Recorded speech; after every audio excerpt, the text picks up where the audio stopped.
Hello good morning दोस्तों। आप लोग कैसे हैं? आशा करता हूं कि आप लोग अच्छे होंगे। दोस्तों, रोज़ की तरह आज भी आपके लिए लेके आया हूं भारतीय राज्य व्यवस्था के शॉर्ट नोट्स, जिसमें आपका टॉपिक होगा भारतीय संविधान के भाग, अनुच्छेद व नागरिकता। चलिए दोस्तों, आज हम देखते हैं इम्पोर्टेंट अनुच्छेद व नागरिकता। आइए दोस्तों देखते हैं। आइए दोस्तों, तो रोज़ की तरह आज चलते हैं और देखते हैं। अगला टॉपिक है आपका भारतीय संविधान के बारे में, और इसके अंतर्गत नागरिकता में भी बात करेंगे दोस्तों आपसे। तो आइए देखते हैं।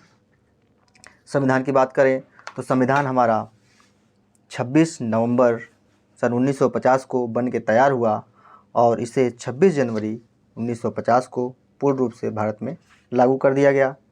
तो आइए देखते हैं कि इसमें कितने अनुच्छेद थे। जब संविधान बन के तैयार हुआ तो इसमें 395 अनुच्छेद, 22 भाग थे और 8 अनुसूचियाँ थीं, जो कि अब बढ़ के 12 अनुसूचियाँ हो गई हैं दोस्तों। तो आइए बात करते हैं भाग, और इसमें क्या विषय थे और क्या उसमें कौन से अनुच्छेद हैं, देखते हैं क्रम से। तो पहला भाग है भाग 1 में संघ और उसका राज्य क्षेत्र, जिसमें अनुच्छेद 1 से अनुच्छेद 4 तक बात की गई है। और अगला भाग है आपका भाग नंबर 2, जिसमें नागरिकता की बात की गई है, जो अनुच्छेद 5 से अनुच्छेद 11 में निहित है दोस्तों। और आपका अगला भाग है भाग 3, जिसमें मूल अधिकार की बात की गई है, और इसमें अनुच्छेद 12 से अनुच्छेद 35 तक इसके बारे में पूरा डिटेल बताया गया है।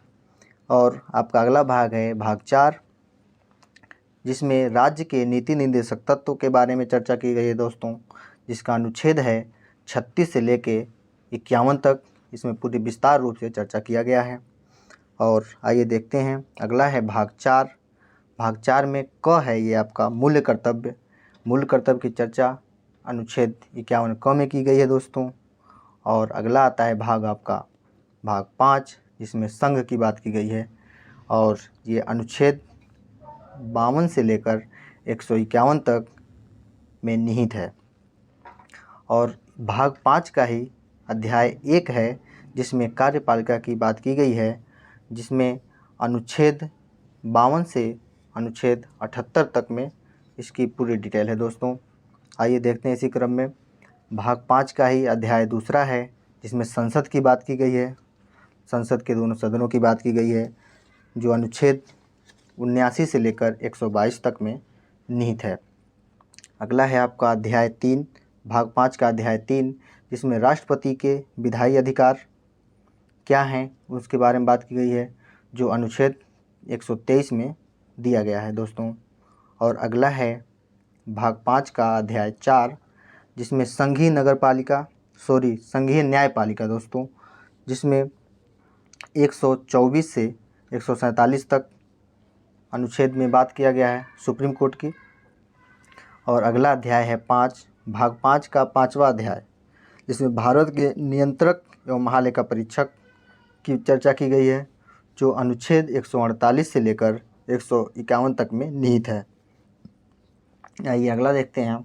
अगला है आपका भाग 6 यानी 6, जिसमें राज्य की चर्चा की गई है दोस्तों। और ये राज्य की चर्चा में 152 अनुच्छेद से लेकर 237 अनुच्छेद तक में ये निहित है, विस्तार रूप से दिया गया है इसमें। और आइए देखते हैं दोस्तों क्रम वाइज में। भाग 6 का अध्याय 1, जिसमें सामान्य राज्य की सामान्य जानकारी के बारे में बात की गई है, जो अनुच्छेद 152 से अनुच्छेद 237 तक में दिया गया है। और इसी क्रम में आइए देखते हैं भाग 6 का अध्याय 2, जो कार्यपालिका की बात की गई है, और ये अनुच्छेद 153 से 167 तक में पूरा डिटेल दिया है। आप देख रहे हैं भाग 6 में ही अध्याय 4 है आपका राज्यपाल के विधायी अधिकार, जो अनुच्छेद 213 में बात की गई है। और अगला है आपका भाग 6 का अध्याय 5वां, जिसमें राज्यों के उच्च न्यायालय, मतलब जितने भी भारत में राज्य हैं उसमें एक उच्च न्यायालय होना चाहिए, एक हाई कोर्ट होना चाहिए। ये अनुच्छेद 214 से 231 तक में पूरा इसके बारे में डिटेल दिया गया है दोस्तों। और भाग 6 का अध्याय 6, जिसमें अधीनस्थ न्यायालय की बात की गई है। यहाँ पे आपको हम बता दें, अधीनस्थ न्यायालय का मतलब होता है कि जो जिले में जिला न्यायालय है उसे ही अधीनस्थ न्यायालय कहते हैं दोस्तों, जिसकी चर्चा अनुच्छेद 233 से अनुच्छेद 237 में की गई है दोस्तों। और अगला भाग है भाग 7, अनुच्छेद 238 दिया गया है जो इसे निरस्त कर दिया गया, और प्रथम अनुसूची के भाग ख में राज्य को निरसित कर दिया गया। तो आप जानते ही हैं कि इसमें अनुच्छेद 238 शामिल था, भाग 7 में शामिल था, जो प्रथम अनुसूची के भाग ख में के राज्यों के संबंध में प्रावधान करता था। इस अनुच्छेद को 7वें संविधान संशोधन 1956 द्वारा निकाल दिया गया। और इसी क्रम में चलते हैं दोस्तों, आपका अगला भाग है भाग 8, जो संघ राज्य क्षेत्र की बात करता है, जिसकी चर्चा अनुच्छेद 239 से 241 तक में है। और इसी क्रम में अगला है भाग 9 में पंचायतें की बात की गई है। जो पंचायतें हैं वो अनुच्छेद 243 से अनुच्छेद 243 तक में इसकी विशेष चर्चा की गई है दोस्तों। देखते हैं कि भाग 9 का क है, नगर पालिकाएँ की चर्चा की गई है, जो 243 त से 243 य और 6 में इसकी विशेष चर्चा की गई है। और आपका भाग 9 ख है दोस्तों, जिसमें सहकारी समितियां के ऊपर बात की गई है, पूरा डिटेल 243 य ज से 243 य 9 तक इसका पूरा डिटेल दिया है। आइए इसी क्रम में देखते हैं भाग 10वां है आपका, जिसमें अनुसूचित जाति और अनुसूचित जनजाति जो क्षेत्र है उसके बारे में बात की गई है। और यह अनुच्छेद 244 से 244 क तक में है दोस्तों। और भाग आपका 11 है, संघ और राज्यों के बीच संबंध, जो 245 से लेके 263 अनुच्छेद में चर्चा की गई है। इसी क्रम में 11वें का अध्याय 1 है, इसमें देख लीजिए कि 2 अध्याय दिए हैं भाग 11 का। तो पहला है आपका विधायी संबंध। विधायी संबंध की चर्चा अनुच्छेद 245 से 255 में की गई है। और अध्याय 2 है दूसरा प्रशासनिक संबंध। प्रशासनिक संबंध की चर्चा अनुच्छेद 256 से 263 में की गई है। इसी क्रम में आपका अगला है भाग 12। तो आप इसको डिवाइड करके भी याद कर सकते हैं दोस्तों, हम क्रम वाइज आपको बताते जा रहे हैं। तो भाग 12 में है वित्त, संपत्ति और संविदाएं और वाद। ये चर्चा आपको अनुच्छेद 264 से अनुच्छेद 300 तक क में की गई है दोस्तों। और इसी में अध्याय है भाग 12 में 4 अध्याय हैं दोस्तों। तो क्रम वाइज देखते हैं। अध्याय 1 में है जो वित्त की चर्चा 264 से 291 तक की गई है अनुच्छेद में। और अध्याय 2 में उधार, इसकी चर्चा अनुच्छेद 292 से 293 में की गई है। अध्याय 3 में संपत्ति, संविदाएं, अधिकार, देयताएं माने देने वाला, बाध्यताएं, उसकी बाध्यता क्या है, और वाद मतलब वाद विवाद, इन सब के बारे में चर्चा किया गया है, जो 294 अनुच्छेद से लेकर 300 तक में है दोस्तों। इसी क्रम में चौथा अध्याय है आपका संपत्ति का अधिकार। संपत्ति का अधिकार जानते हैं दोस्तों, अनुच्छेद 300 का है। पहले ये आप जानते हैं कि पहले ये मौलिक अधिकार था, इसको मौलिक अधिकार को समाप्त कर दिया गया। और अगला है आपका भाग 13, भारत के राज्य क्षेत्र के भीतर व्यापार, वाणिज्य और समागम, इनकी बात की गई है अनुच्छेद 301 से 307 तक। और अगला है आपका भाग 14, संघ और राज्य के अधीन सेवाएं, ये चर्चा की गई है अनुच्छेद 308 से 323 तक। और इसी में भाग 14 का अध्याय 1 है सेवाएं 308 से 314 तक। और इसी का भाग 14 का अध्याय 2 है जो लोक सेवा आयोग की बात करता है। और लोक सेवा आयोग का पूरा डिटेल है 315 अनुच्छेद से 323 अनुच्छेद तक दोस्तों। और अगला है आपका भाग 14 क, यह है अधिकरण, किसी पूरे अधिकार का। इस पे बात किया गया है 323 क से 323 ख तक अनुच्छेद में पूरा डिटेल इसका दिया है। और भाग 15 आता है आपका निर्वाचन, इलेक्शन, और ये है चर्चा आपका 324 अनुच्छेद से लेकर 329 अनुच्छेद तक पूरा डिटेल निर्वाचन के बारे में बताया गया है। और भाग 16 आपका आता है कुछ वर्गों के संबंध में विशेष उपबंध। कुछ वर्ग हैं जाति वर्ग में जो विशेष हैं, उनके उपबंध क्या क्या हैं उनके बारे में विशेष जानकारी दी गई है अनुच्छेद 330 से अनुच्छेद 342 क तक, क में सर। और अगला है आपका भाग 17, इसमें राजभाषा की बात की गई है जो अनुच्छेद 343 से 351 तक में है। और इसमें भाग 17 में 4 अध्याय हैं। तो जो पहला है आपका क्रमवार बताते हैं कि संघ की भाषा। इसमें संघ की भाषा का जिक्र 343 अनुच्छेद से 344 अनुच्छेद में की गई है। और अध्याय 2 में क्षेत्रीय भाषाएं, क्षेत्रीय भाषाओं का अनुच्छेद 345 से 347 तक में किया गया है। और अध्याय 3 में उच्चतम न्यायालय, उच्च न्यायालयों आदि की भाषा जो है उनकी चर्चा 348 अनुच्छेद से लेकर 349 अनुच्छेद तक में की गई है। और अगला है इसमें अध्याय 4 जिसमें विशेष निर्देश दिया गया है 350 अनुच्छेद से लेकर 351 अनुच्छेद तक में। और अगला आपका भाग है 18, इसमें आपात उपबंध है। जो आपात उपबंध है 352 से लेकर 360 तक में दिया गया है दोस्तों। और अगला आपका भाग 19 प्रकीर्ण, इसमें 361 अनुच्छेद से लेकर 367 अनुच्छेद तक की चर्चा की गई है। और भाग 20 है आपका संविधान का संशोधन।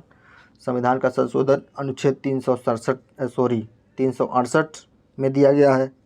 और अगला भाग है आपका 21 जिसमें अस्थायी संक्रमणकालीन और विशेष उपबंध के बारे में अनुच्छेद 369 से अनुच्छेद 392 तक में दिया गया है। और लास्ट आपका भाग आता है भाग 22, इसमें संक्षिप्त नाम, प्रारंभ, हिंदी में प्राधिकृत पाठ और निरसन आदि की चर्चा अनुच्छेद 393 से 395 में किया गया है। आइए इसी क्रम में देखते हैं आगे। तो देखिए, भाषाई प्रांत राज्य पुनर्गठन आयोग या समिति। तो भाषाई प्रांत आयोग बना, ये कब बना? जून 1948 में। इसके अध्यक्ष थे एस के दर और इसका रिपोर्ट सौंपा गया दिसंबर 1948 में। इसके अनुशंसा राज्यों का गठन प्रशासनिक सुविधा के आधार पर न कि भाषाई आधार पर होना था दोस्तों। आगे चलिए देखते हैं। ये समिति है जेवीपी समिति। जेवीपी समिति की गठन दिसंबर 1948 में हुआ, जिसके 3 सदस्य थे, पंडित जवाहरलाल नेहरू और वल्लभ भाई पटेल और पट्टाभी सीतारमैया। इन्हीं तीनों के नाम से पहला वर्ड लेकर जेवीपी समिति का नाम बनाया गया दोस्तों। और आगे चलते हैं। देखिए इसमें दिया गया रिपोर्ट कब सौंपा गया, तो रिपोर्ट अप्रैल 1949 में सौंपी गई। इस पे अनुशंसा की गई कि भाषाई आधार पर राज्यों का पुनर्गठन अस्वीकृत हुआ। और इसमें आगे है कि राज्य पुनर्गठन आयोग, राज्य पुनर्गठन का कब हुआ? वर्ष 1953 में। और इसके अध्यक्ष थे फजल अली और इसके सदस्य थे, देख लीजिए, के.एम. पडिक्कर एवं एच.एन. कुंजरू। और इसकी रिपोर्ट सौंपी गई वर्ष 1955 में। और इसमें बात कही गई, अनुशंसा की गई, भाषाई आधार पर राज्यों के पुनर्गठन की अनुशंसा की गई। तो आइए देखते हैं दोस्तों, भारत का पहली भाषाई आधार पर बनने वाला राज्य आंध्र प्रदेश था। तो देखते हैं डिटेल में इसके आंध्र प्रदेश राज्य का गठन। तत्कालिक गठन पोट्टी श्री रामुलु की 56 दिन की भूख हड़ताल के बाद इनकी मौत हो गई। और इसकी जो आंध्र प्रदेश की गठन हुआ वो 1 अक्टूबर 1953 को हुआ था। और इसकी विशेषता थी भाषा के आधार पर गठित देश का यह पहला राज्य है आंध्र प्रदेश। और विभाजन 2 जून 2014 को यह एक अलग राज्य बना, इसमें से तेलंगाना, जिसकी राजधानी हैदराबाद है तेलंगाना की, और आंध्र प्रदेश की राजधानी अमरावती। तो देखिए आगे चलते हैं। विभिन्न राज्यों के गठन होती थी। तो आंध्र प्रदेश 1 अक्टूबर 1953 को बना। और अगला दूसरा राज्य है सिक्किम, जो 16 मई 1975 को बना। और अगला राज्य है गुजरात, जो 1 मई 1960 को बना।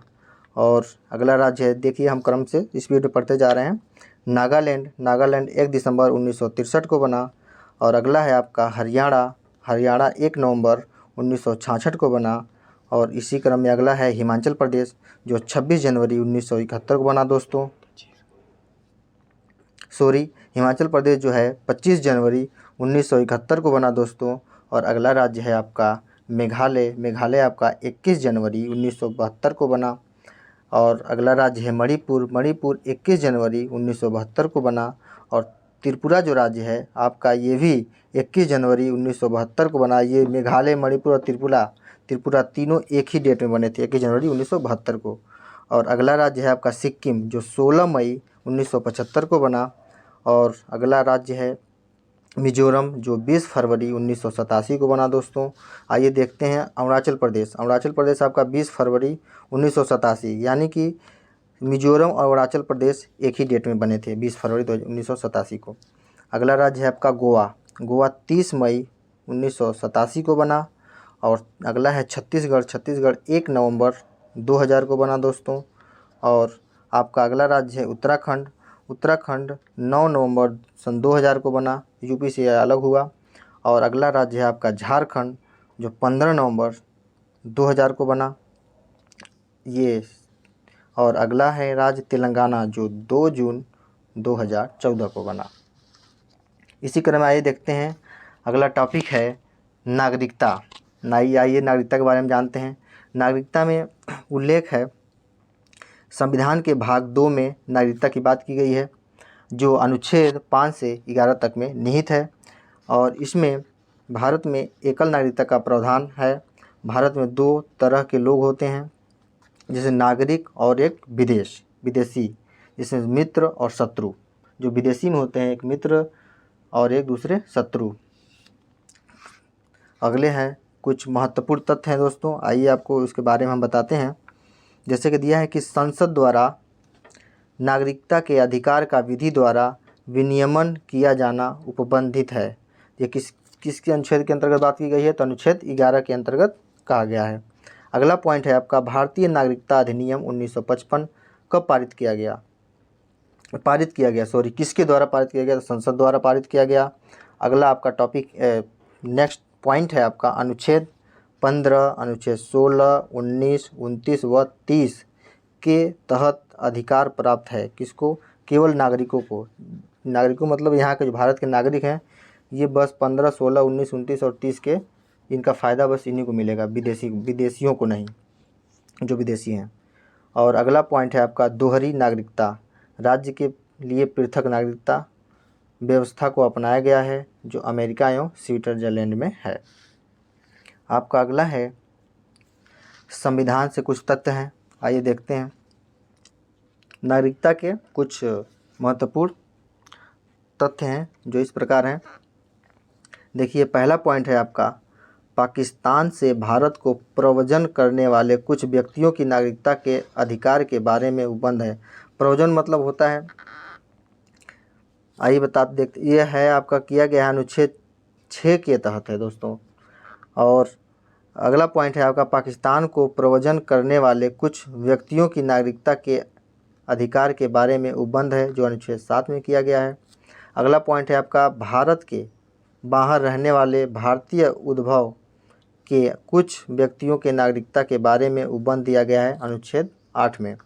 अगला पॉइंट है आपका जब कोई व्यक्ति स्वेच्छा से किसी विदेशी राज्य का नागरिक हो जाता है तो उसकी भारतीय नागरिकता स्वतः समाप्त हो जाती है। इसकी चर्चा अनुच्छेद 9 में की गई है।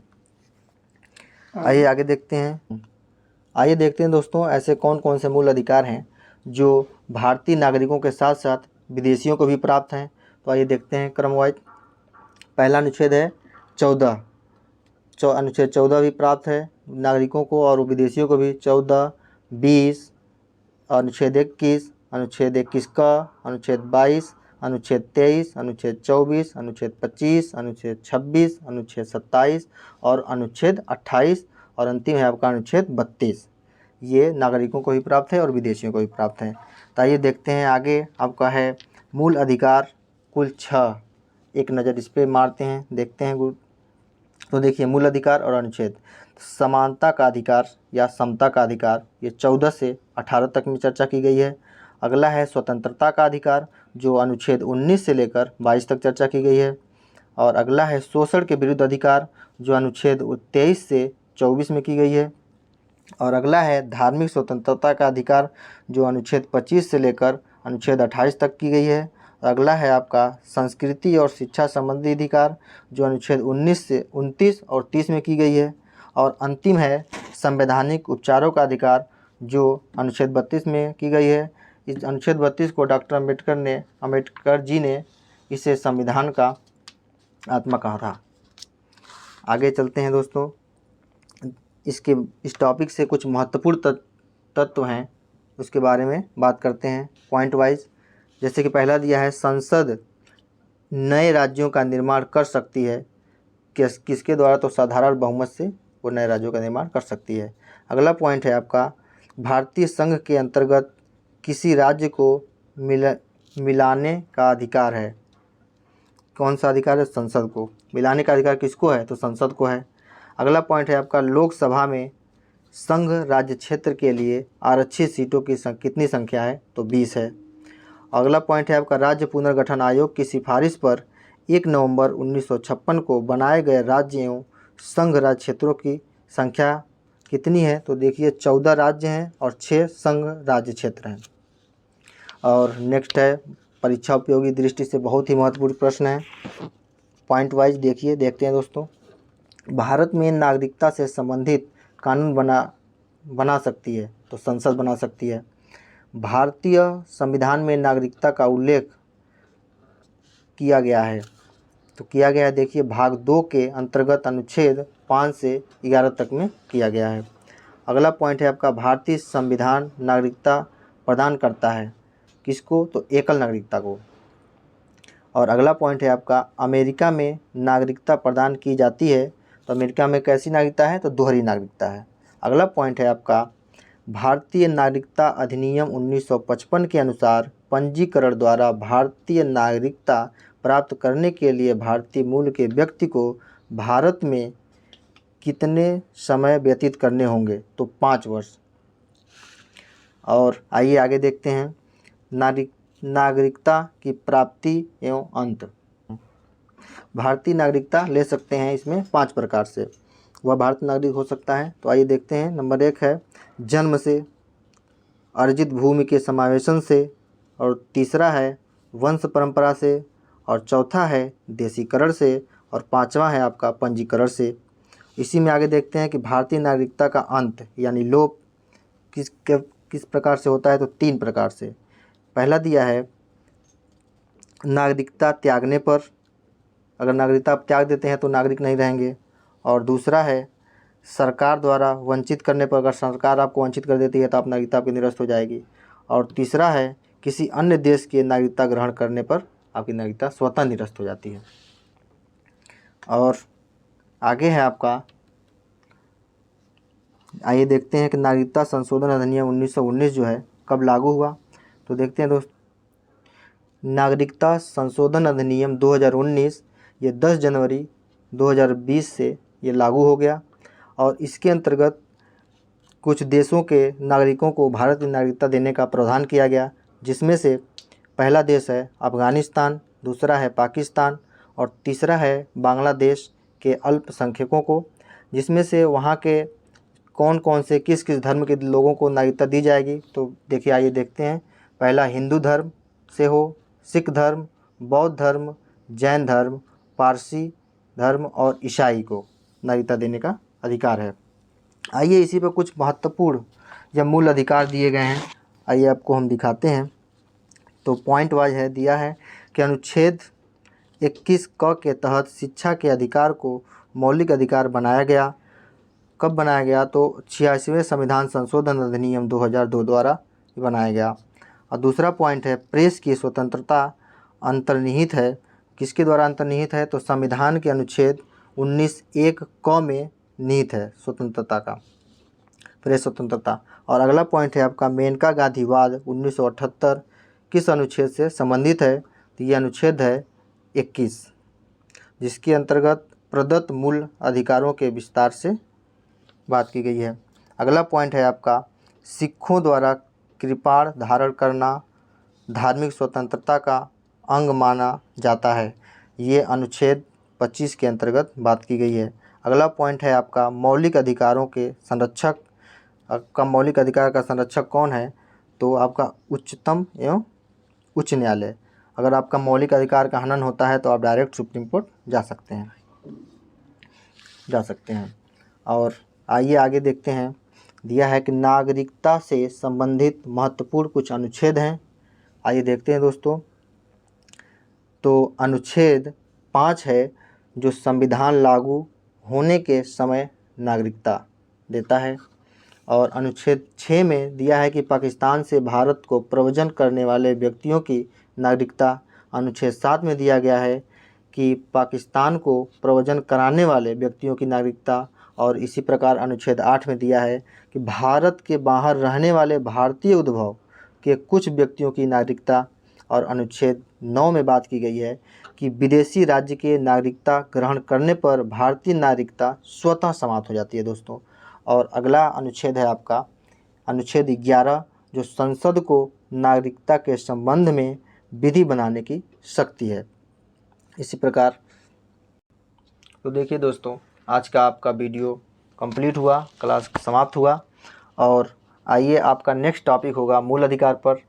आइए तो उससे पहले दोस्तों, आप लोग आशा करता हूं कि बहुत अच्छे होंगे। और दोस्तों ऐसे ही आप यूट्यूब चैनल क्लाइमेक्स तक से बने रहें और देखते रहें क्लाइमेक्स तक, और इसे शेयर करें, सब्सक्राइब करें और बेल आइकन को ज़रूर दबाएं दोस्तों, क्योंकि आने वाली वीडियो आपको सब मिल सके। आप लोग का दिन शुभ हो। धन्यवाद।